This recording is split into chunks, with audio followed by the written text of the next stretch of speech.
Ladies and gentlemen, welcome to the world of absurd humor, where you're about to witness how a chubby chef accidentally stumbles into a chaotic road. With his angelic face and dreamy coat, he turned the desert highway into his hunting ground.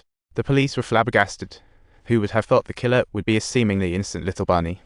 The chubby chef actually thought he could hit on her, but Daisy wasn't having it. She unleashed a flurry of punches, enjoying every moment. For Daisy, who chops daily, dealing with the fat chef who only cooks is as easy as pie.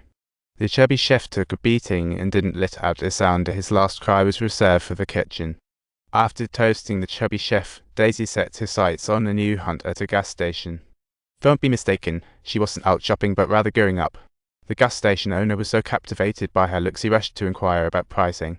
Daisy ignored him, but the owner wouldn't back off, mocking her as a little piggy run over by a steamroller. Talk about hitting below the belt. Instead of getting angry, she just rolled her eyes and turned to discover two corpses in the gas station. Now that's what I call a tourist attraction. The police deduced from the body temperatures that the killer struck within half an hour, and the sheriff was shaking with anger. This was the 7th case this month. He had no choice but to send his men to set up a blockade, while Daisy zeroed in on a roadside fluffy hair waiting for a ride. She pretended to be a rideshare driver, throwing the fluffy hair into her vehicle. Classic step-by-step strategy. As she prepared to strike, the cop spotted them. Daisy glimpsed the police car in her rearview mirror, thinking, the show begins. She slammed the gas pedal to the floor, trying to shake off the police, while Fluffball was completely bewildered and couldn't understand why. But Daisy didn't have time to explain. She just pushed forward, while the little cop behind scrambled to report to the sheriff. After a whole day of pursuit, with dusk approaching, they still hadn't caught up with Daisy. At this point, Fluffy Hair realized that the sly Daisy was up to no good, and he decided to fight back. Grabbing Daisy's hair, he pulled out a knife to threaten her to stop. This shocked Daisy big time.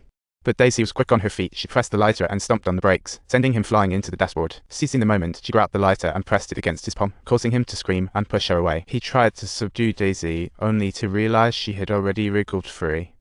Just then, the sheriff arrived on the scene, seeing everything unfold. He stepped out with his shotgun, ready to assist. Daisy cleverly ducked behind the sheriff, pretending to be a helpless victim. Fluffy Hair reluctantly dropped the knife, while Daisy switched into prison break mode, trying to grab the sheriff's sidearm. Just as she was about to succeed, another cop showed up, forcing Daisy to abandon her plan. However, the treatment at the police station was vastly different. The sheriff paid Fluffy Hair as a killer and treated Daisy as a simple victim. The little cop showed Daisy tremendous care, quickly tending to her injuries. After bandaging, Daisy returned from the restroom to find her pants shorts, nearly causing the little cop to faint. The little cop, spotting her taking a break, sneaked up behind her, planning to make a combined assault. But Daisy saw right through his intentions. Meanwhile, the sheriff was still grilling Fluffy Hair in the interrogation room.